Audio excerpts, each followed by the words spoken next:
Hello. Good afternoon, because it's 1:50 almost.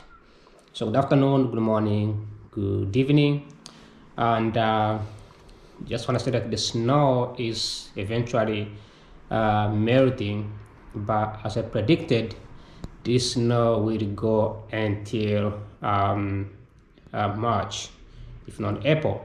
But it's getting warm outside, so it's if you are in Washington D.C., you will see water everywhere. It looks like it's been raining, but actually it hasn't been raining for like 2 months. So it's a good news. Even though I had a shovel, I haven't yet shoveled my parking spot. Right, it's still stuck. I might shovel later on, but the snow is actually drying out. So it's some good news. Today is what day is February 11. So we are having few less than 15 days before we kick off this month, and we head over to March of next year. All right. So things are still going normal. Still applying for jobs, still doing school. The next couple of months will be really busy month, as we have I have papers coming up. All right. So and I have other programs coming up. Anyways, um, this month is a Black History Month. In fact, it's a Black History Month that Donald Trump, the current president of the United States, recognized it, and he made an executive order to appreciate Black History Month. All right. Yes, he makes a lot of racist stuff, but he kind of did a good job. I was a couple weeks ago, I believe. Yeah, that's the past couple weeks when I was in Washington D.C. I made a video about this. I don't know if it's posted already, but I was attending one of the public policy, and then I looked up at one of the speaker. She was from Albania. She mentioned how her country became the first country. I don't think this video is posted already, because they haven't posted any video about snow. So she mentioned how her country became the first country to sign Trump Board of Peace agreement. So it was her country was the first country to sign that thing. So I went to Google, I looked up Trump Board of Peace. I heard about it, but I never really read about it. So one of the executive order about Trump's Board of Peace came out, and then that's when I saw the Black History Month recognition. I was like, wow, did Trump recognize the Black History Month? I think that was cool. So today there was another event with mostly the professionals from Howard University came to campus, Catholic University, to talk about the Black History Month and the HBCUs and the Catholic Black Catholics. So the guy who was presenting, his name was Ansel Augustine, D Ministry. I don't know DMIA means, but I think that's like D Ministry. And he gave a speech about his story, his work in administering the incarcerated folks, people who are in jail, people who are in a lot of troubles out there. Right, there's so much happening in the United States that we don't get to see, right? Especially people who are in poor neighborhoods, right? He mentioned how some Americans, some African Americans, they grew up in what they call the hood or the ghetto or the poor areas, and they become successful. Then they move on to the suburbs, what they call the suburbs in the United States, or the rich neighborhoods. So that's somebody's knocking at the door. What's going on?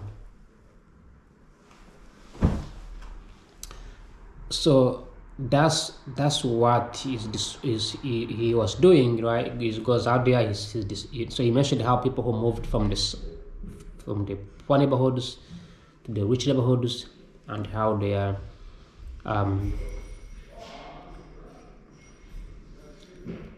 they kind of forget about the life in the hoods and the life in the poor neighborhoods. So his goal was to basically go out there and talk to young people. My camera actually picks up the voices of these people.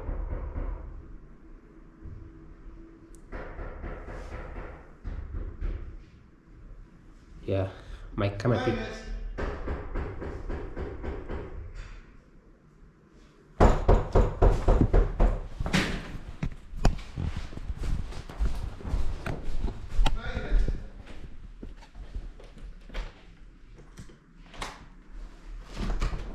Hello. Oh, Hey. hey. Hey. New keys for the front door. Oh, thanks so much. Put a new lock on it. I got you. Appreciate Okay, it. I got it. Will it still stay open cause till I get everybody keys? I got it. Appreciate it, man. All right.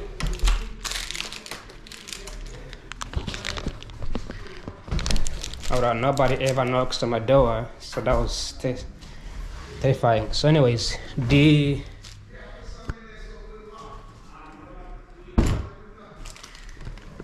attention, pay for keys at the checkout. For self checkout, scan barcode on the key. Okay. So, somebody, we have two doors. So in my house we have two doors. Actually, a lot of houses in DC are like that. I guess for safety reasons, I'm not sure. But yeah, appreciate it, man. Thanks for giving me. Actually, let me put this before I forget. Make sure I can put the keys in here.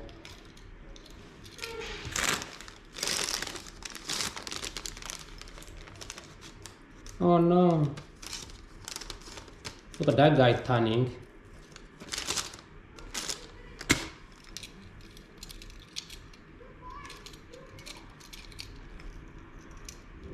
That's pretty smart.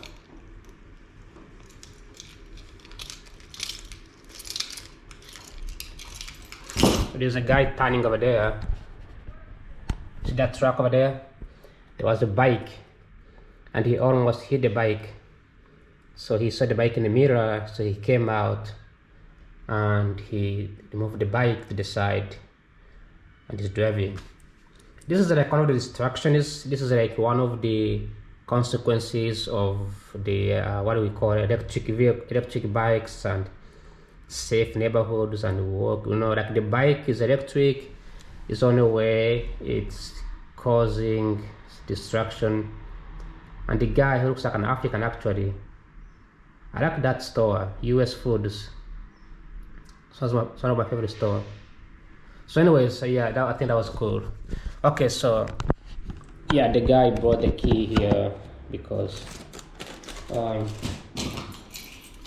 somebody tampered our door. So we have the first door, we have the second door where we actually sleep. So somebody came and tampered with our keys, tampered our keys, our key door. So he broke it. So the guy was bringing the key for us because I was like, who's knocking on my door? Anyways, let me finish this video. So this is the guy who, you know, I think is a pastor, Augustine. He was in New Orleans. He was in New York City and Anaheim, you know, Central LA, California, helping these people who are in jail, helping them, you know, supporting them and guiding them through the Catholic teachings. So today he was coming to campus, and I decided to sign up and go and listen to his speech. At the end of his speech, he had 15 copies of books, and he gave out all of them, and I was the last one, and he had the last copy, and he gave me one. So it's right here. All right. So this is the book that he had, and it's called Praying with Our Feet and Encountering God in the Margins. Now, I really don't know much about books, so anything I say, I just want to say that I am not in any way, a shape or form selling this book, and I'm not making money out of it. I got it for free, and I am not sort of like advertising books. So that's to make sure that I'm not violating any rights. This is just my own views, okay? And because I don't want to get in trouble with these book publishers, I don't know how the world works. I only know the media, but I don't know the books. I'm not gonna mention what's inside the book. I'm not gonna read it. I'm not gonna like tell you what's in there. But you can check it out. Praying with Our Feet and Encountering God in the Margins.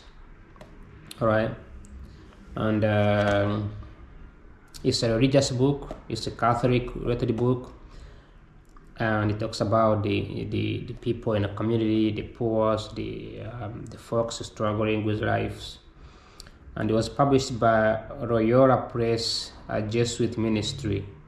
Okay, this is very like academic. So his biography, and it's also like New York Times best-selling author of Tattoos on Heart. Okay, he's a very good writer. He's known to be a writer.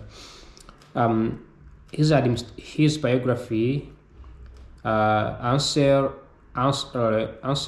Augustine, D. Min, minister. Augustine stands for ministry. Is a minister, a speaker, and advocate for social justice, with more than 20 years of experience serving marginalized communities. Dr. Augustine has integrated his faith and his expertise on Catholic social justice, social teaching, with an unstoppable passion for justice by casting the service net wide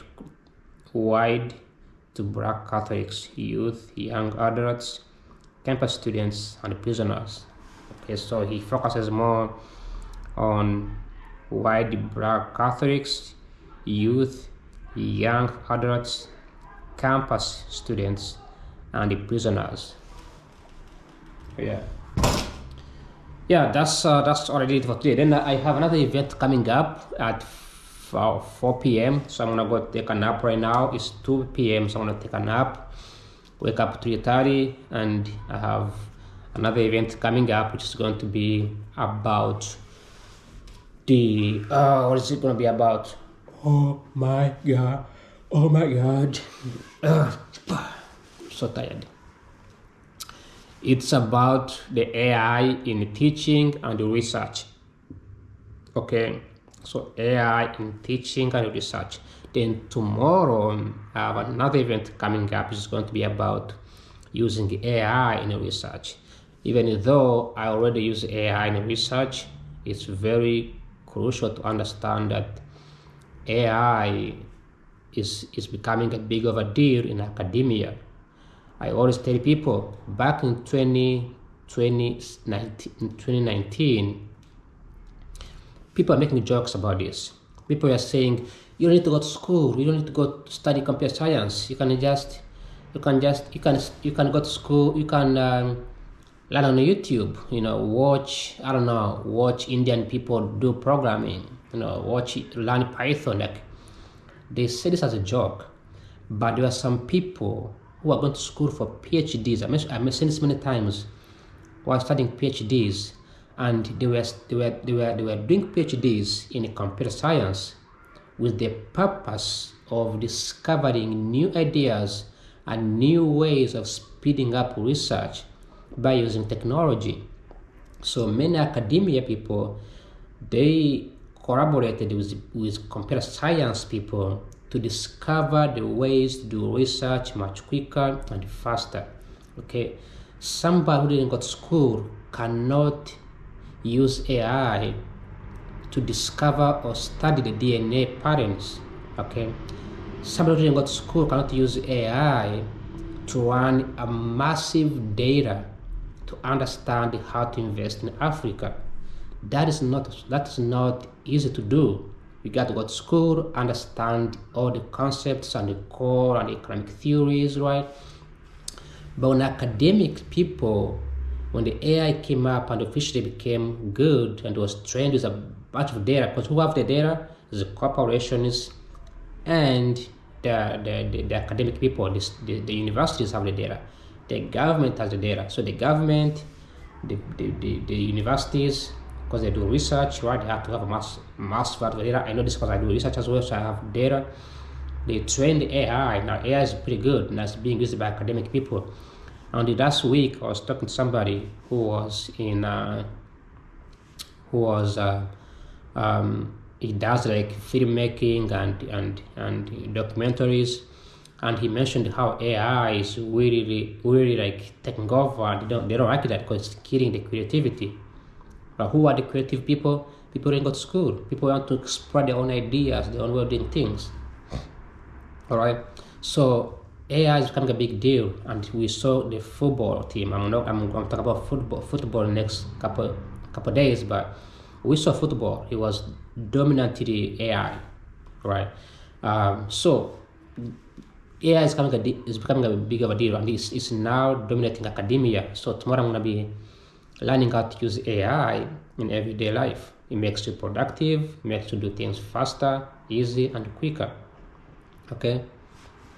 So nobody wants to do programming for 8 hours just to study the housing market, when all you can do is ask AI to give you a programming that you like, and then plug in the data and just bring the results, present the results, push the results, and do production, move on, go fast, right? So tomorrow I'm going to be going on to understand the AI and how it's going to shape the academia and the academic world. Okay. So that being said, this book kind of reminds me, right? It's how we move on. It's how we become very, very advanced, right? Educated, smart people in a smart world adapt these ideas much quicker and faster. But there's some people out there, the poor folks, poor in poor neighborhoods, in the ghettos, in poor unfunded neighborhoods that don't catch up, or sometimes they do catch up, but they don't advance further to use these tools. All right, so as we adapt the AI, there's going to be people out there who are basically struggling, and those are people like artists, people who could have used their creativity to draw on the screen the AI, and eventually get to put their creativity out there, get paid for it, right? We don't see that right now because we can just go on YouTube and can go to ChatGPT and just put in the prompt, and ChatGPT will give you like a bunch of photos and pictures and drawn fake pictures to post anywhere, right? So that's tomorrow's event. Today's event is going to be about AI, right? About learning about AI. That tomorrow is going to be like an actual lecture about AI. All right. I also need to talk about the energy. I've been describing energy. I'm taking 4 classes. Big data class, which is fantastic, but that's more about coding, so I'm not about that as much. Public finance, which is about how the US government spends money, right? We all know that. And I need to propose a research paper for public finance, which is coming up in next week actually. Then I'm taking energy economics, which is talking about energy in developing countries, mostly in Africa and Asia. And I'm studying Uganda because I study my country, right? It's the only chance I have to study my country, okay, Uganda. The third is the fourth is international trade. So I'm talking about like how does China's trade, how does the manufacturer, the factories that move to China, how did that affect the US labor market, right? So I do the studies, I do the case studies, and also I'm gonna be doing a research paper in the coming weeks. So that's all for today. Thanks for watching. Like always, bye bye, ciao ciao, adios, spasiba.